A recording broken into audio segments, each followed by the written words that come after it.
Hari ini gue mau ngebahas satu figur dari Hot Toys. Ini Hot Toys kedua gue, yang sebelumnya gue kayaknya mikir kalau gue tuh nggak bakalan nambah lagi. Tapi karena belakangan ini tuh harga Hot Toys tuh bener-bener yang gue lihat tuh kayak ancur-ancuran banget, ambruk kayak gitu ya. Kayak figur ini misalnya yang dulunya tuh dijual di harga 7 jutaan atau 6 jutaan kayak gitu-gitulah pokoknya. Sekarang cuma di angka 3 jutaan gitu, yang bener-bener masih MISB kayak gitu.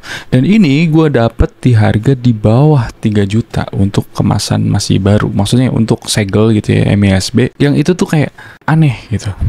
Terus kemudian muncul pertanyaan, apakah dengan kondisi saat ini harga Hot Toys tuh lagi jatuh kayak gini, apakah ini waktu yang tepat untuk beli? Untuk menjawab pertanyaan itu mungkin kita bakal bahas semuanya lebih jauh ya, dan beberapa hal yang mungkin menurut gue perlu ditekanin banget gitu ya. Yang sejauh ini sih dari yang gue tanggap gitu, itu masih kurang dibahas kayak gitu. Padahal itu hal yang paling mencolok, paling menohok, paling utama kayak gitu-gitu. Ada sesuatu yang tampak di sana ya kan, bahwa hal yang paling mencolok, yang diunggulin, yang ditekanin di seri Battle Damage ini adalah scene terakhir dari Tony Stark, yaitu pas lagi snapping fingernya itu buat ngilangin si Thanos dan segala macam jadi debu kayak gitu-gitu ya. Yang ini harusnya adalah jadi topik utama gitu. Cuman yang gue tangkap kebanyakan orang tuh lebih fokus pada battle damage-nya yang ada di depan doang dan nggak nyampe belakang. Ya whatever lah, gue sih nggak begitu peduli dengan hal itu. Ini penampakan boxnya kayak gini, yang gue pikir ini memang otentik kayak gitu ya, jadi bukan barang KW atau copy gitu. Dan di sini tuh ada banyak sekali kostum Iron Man gitu ya yang ditampilin di situ, karena ini memang ending dari cerita Iron Man. Mungkin kayak gitu ya kesan yang mau diangkat sama si Hot Toys, karena memang ini episode terakhir dari perjalanan Iron Man. Dan karena memang ini battle damage, maka hal yang paling diunggulin di figur ini adalah battle damage-nya, dengan bocak-bacaknya itu udah ampun-ampunan banget ya gitu ya. Yang menurut gue juga banyak hal yang memang mesti diperhatikan gitu. Lanjut kita bahas. Jadi ngomongin soal harganya, si Hot Toys ini memang lagi ancur-ancuran kayak gitu ya. Dan ini nggak terjadi cuma di seri yang ini, tapi beberapa seri yang lain juga ikut kena imbasnya. Kayak bahkan kayak si Iron Rescue apa segala macam. Bahkan yang seri-seri lama juga kena imbasnya, karena memang mungkin orang-orang juga udah kadung gitu ya, bahwa di market memang harga pasarannya segitu ya, mereka jual balik ya segitu kayak gitu. Harus ngimbangin, kalau nggak ya nggak laku kayak gitu. Soalnya saingannya sama figur yang masih baru MISB gitu. Ketika misalnya jual second di atasnya ya agak aneh kan gitu ya. Dan perihal kenapa kok ini muncul dengan harga murah kayak gitu ya, kemungkinannya sebenarnya banyak yang bikin dia tuh anjlok. Salah satu penyebabnya mungkin paling bermasalah pertama adalah dari si Hot Toys-nya sendiri, bahwa dia tuh karena overhype banget episode terakhirnya dari perjalanan Iron Man, maka dia ngerilis banyak banget kayak gitu mungkin ya. Jadi overstock, oversupply, harganya jatuh. Mungkin kayak gitu. Dan kemudian ada orang yang mungkin ngepull gitu, maksudnya ngeborong, karena ini produk lama juga, jadi kayak pihak pabrikan juga mau nggak mau ya buang barang istilahnya kayak gitu lah, cuci gudang kayak gitu. Nah dari borongan itu dapat harga rendah gitu ya, jadi bisa dijual dengan harga rendah. Dan dari pabriknya gue nggak tahu, mungkin 2,5 juta, tapi kalau masuk ke Indonesia dengan harga 2,5 juta itu nggak ketemu, dijual di harga 3 juta tuh nggak ketemu, karena mesti bayar pajak, bayar bea masuk, bayar apapun kayak gitu-gitu lah ya. Banyak banget perintalannya yang harusnya nggak ketemu, dijual di 3 jutaan. Mungkin ini juga masuknya lewat jalur ya kayak gitu lah ya, tahu sendiri lah ya. Yang pada akhirnya si pengepul ini tuh menguasai marketplace gitu, ngebuka reseller sebanyak-banyaknya untuk majang produknya. Jadi ya kalau kita lihat di Tokped misalnya, ya harganya memang kisaran di angka 3 jutaan kayak gitu. Ada lebih-lebih dikit, kurang-kurang dikit kayak gitu-gitu lah untuk MISB. Terus kemudian dampaknya apa nih untuk kita sebagai konsumen misalnya? Positifnya adalah orang-orang kayak gua misalnya yang nggak mampu atau nggak mau beli harga 6 jutaan untuk figur Iron Man kayak gini, kita jadi punya kesempatan untuk bisa menikmati atau seenggaknya tuh memegang-megang, menggrebek-grebek kayak gitu figur yang udah rilis 3 tahun yang lalu. Meskipun telat, that's okay, nggak ada masalah, nggak ada urgensinya juga ketika kita harus beli di waktu PO atau rilis barunya kayak gitu. Terus kemudian dampak negatifnya apa nih untuk industri secara umum gitu ya? Mungkin dengan pemain-pemain kayak gini ya bakal ngancurin banyak hal gitu ya. Pertama, ngancurin nilai itu sendiri yang tadi itu memang dia tuh eksklusif gitu, hanya dipunyai oleh orang-orang yang memang berjiwa tinggi gitu ya. Ada komunitas identitasnya sendiri bahwa mereka tuh orang-orang yang kayak kelebihan duit mungkin kayak gitu ya, jadi rela ngebuang duitnya untuk hal semacam ini. Dan dampaknya sebenarnya nggak cuma sesimpel itu, ada efek domino yang menyertainya bahwa figur-figur yang sejenis ini ataupun seri yang lain dari lini ini ya bakal kena imbasnya. Jadi ketika misalnya Mark 85 jadi jual 3 juta, lu mau jual berapa rescue-nya kayak gitu-gitu. Jadi ya turun dan orang yang dulu beli 7 juta misalnya mau ngejual harga 5 juta juga siapa yang mau, orang MSB-nya aja 3 juta kayak gitu kan. Jadi nggak cuma sekedar unit ini jadi murah terus kemudian kita kesempatan beli jadi ada gitu, enggak, tapi lebih luas lagi, kompleks kayak gitu masalahnya. Ya tapi ya sudahlah ya, itu terlalu kompleks gitu untuk dibahas dan terlalu panjang. Jadi di sini gue mau bahas soal dengan harga segini gitu ya, 3 jutaan sekarang, layak nggak sih buat kita masuk ke koleksi Hot Toys kayak gitu-gitu di saat-saat ini? Apalagi sekarang kan Hot Toys lagi ngerilis versi 2.0-nya ya, mungkin itu juga ngaruh juga ke figur-figur lamanya yang benar-benar langsung hancur gitu karena ada banyak upgrade di seri yang paling baru-baru ini gitu. Dan untuk menjawab pertanyaan apakah ini layak beli atau enggak, kita lanjut bahas ke technical figurnya gitu. Di sini ada Mark 85 Battle Damage keluaran 3 tahun lalu atau 2 tahun lalu lah ya. Dengan bentukan kayak gini, dari depan tuh bener-bener ancur-ancuran banget. Dengan belakangnya ya ini yang sering banget dibahas oleh orang-orang bahwa ada banyak komplain di area belakang yang terlalu mulus kayak gitu-gitu ya. Yang menurut gue ya ini penting nggak penting sebenarnya, dan bukan ini sebenarnya masalah utama dari figur si Mark 85 Battle Damage ini. Tapi nanti kita bahasnya. Kita lanjut bahas ke aksesorisnya dulu, bahwa di sini yang paling utama menurut gue adalah kepalanya si Tony. Ini tuh asli keren gitu ya, meskipun gue nggak bisa bilang bahwa ini tuh mirip 100% dengan yang ada di movie, dengan rambutnya yang masih klimis kayak gitu juga gitu ya, dengan udah ada luka kayak gini tapi rambutnya masih klimis banget kayak gitu, dan mukanya terlalu kurus mungkin gue pikir gitu ya. Terlepas dari itu semua, ini detailnya cukup bagus, teksturnya bagus gitu ya, tekstur kulitnya apa segala macam bagus, untuk matanya juga bagus.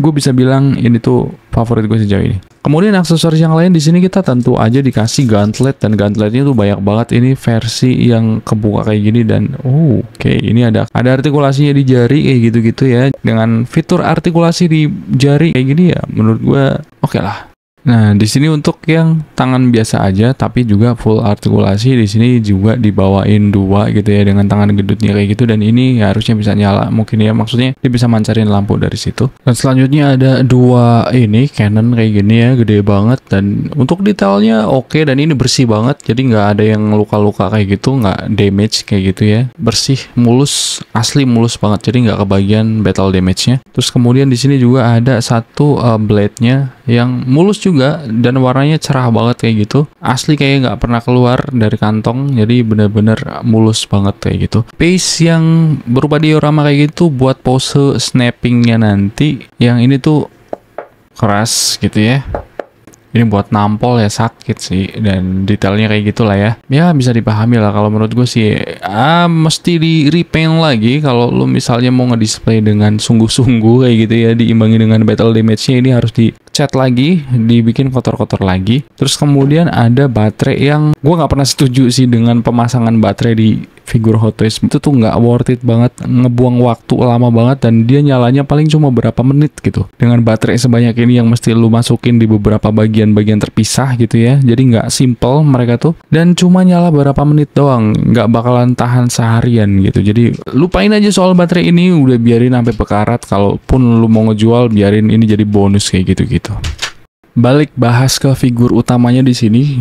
Soal bahannya dulu, bahwa di sini tuh ya kebiasaan Hot Toys, dia tuh pakai material diecast di dalam gitu ya, dan ini cukup berat. Bagian luarnya armornya ini pakai plastik keras kayak gitu. Cuman kalau bisa gue bilang sih ini cukup tipis gitu ya. Jadi dari bahannya tuh kayak kurang solid kayak gitu. Selanjutnya masalah catnya di sini tuh ya lu bisa lihat di situ lah ya, penampakannya agak gimana gitu ya. Misalnya di bagian sini nih, Dia tuh merah-merahnya luntur ke bagian silver dalaman kayak gitu, dan di sini juga merah-merahnya tuh agak mentah kayak gitu, jadi kayak kurang mateng.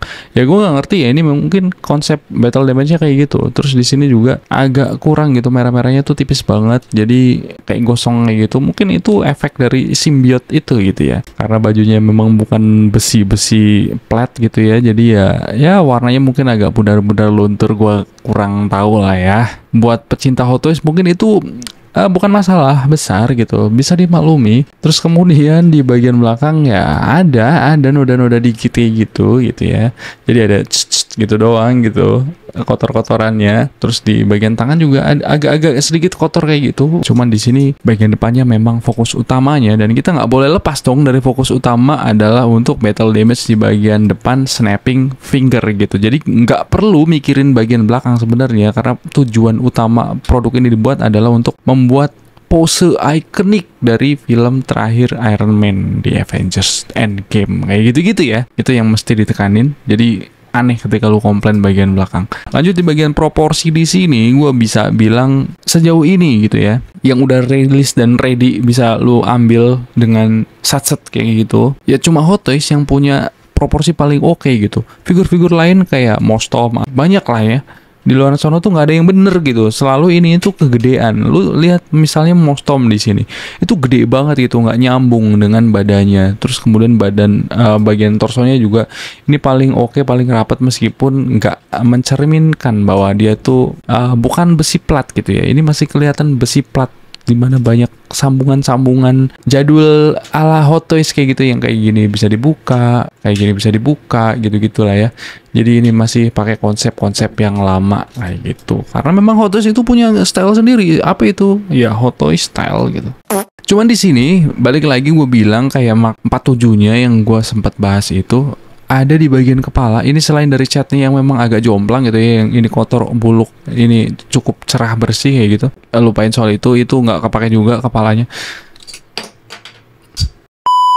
Di bagian ini nih gue paling nggak demen banget gitu ya. Jadi antara leher sama batok kepalanya tuh jomplang banget bentukannya tuh, lihat di bagian situ tuh kayak aduh, nggak banget sih. Dari dulu tuh gue nggak suka banget kayak, aduh jelek banget sumpah.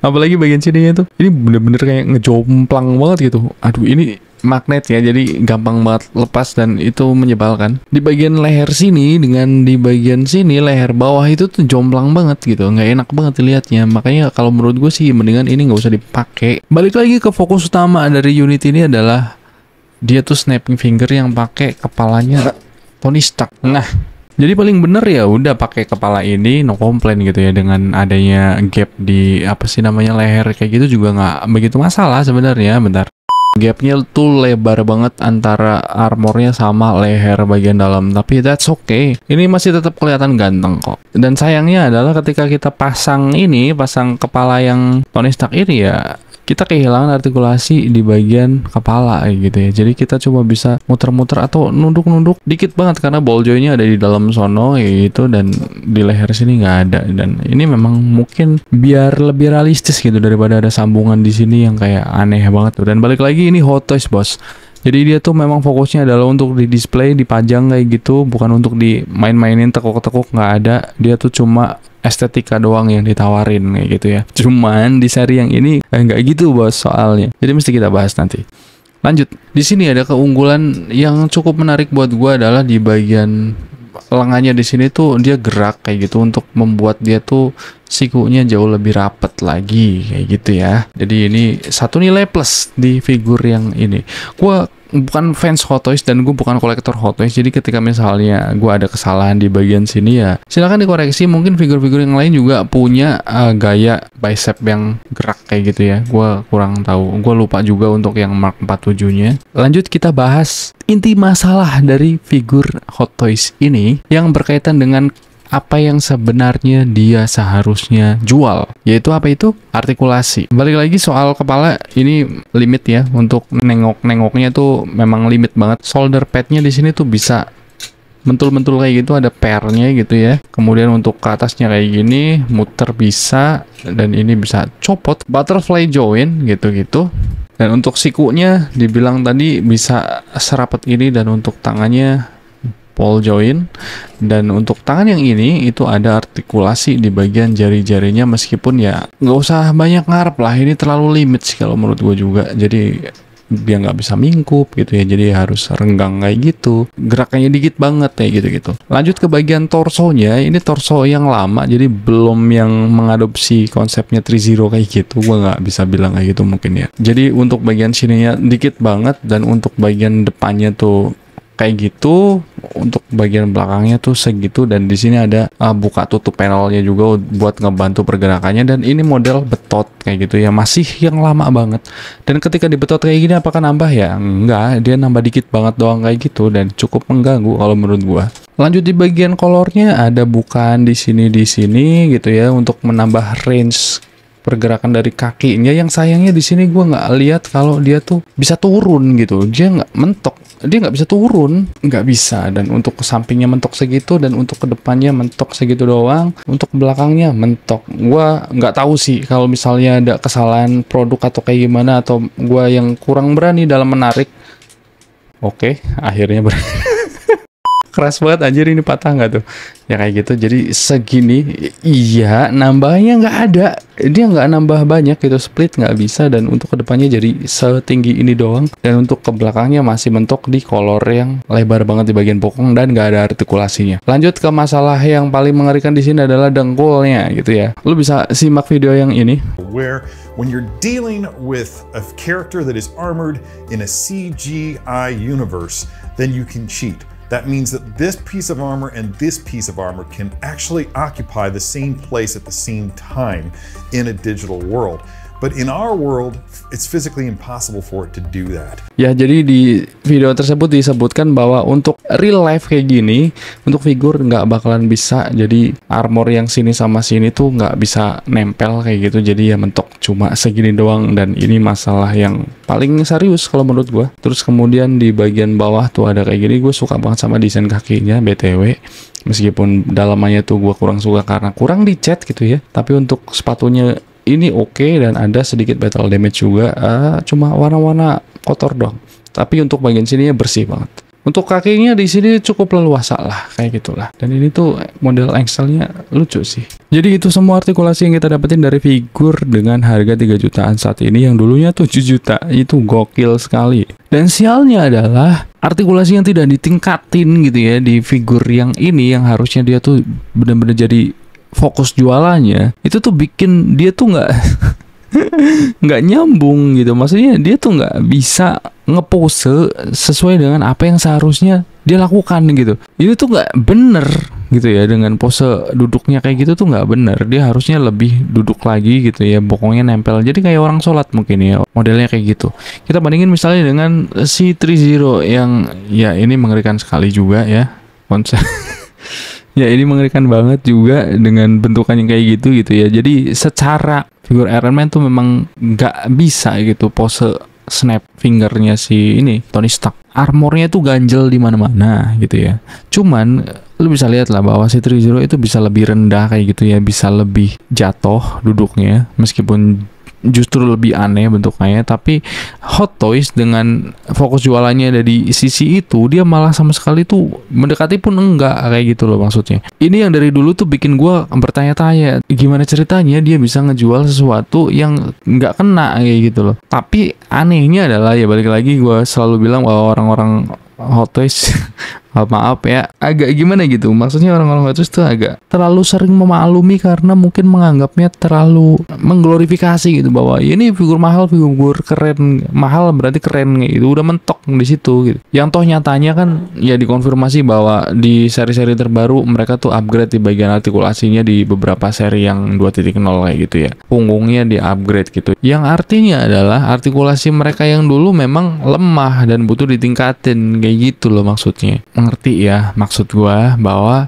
artikulasi Hot Toys memang sangat disayangkan, meskipun pada dasarnya Hot Toys itu memang bukan jualan action figure yang bisa dipose-pose terlalu dinamis gitu.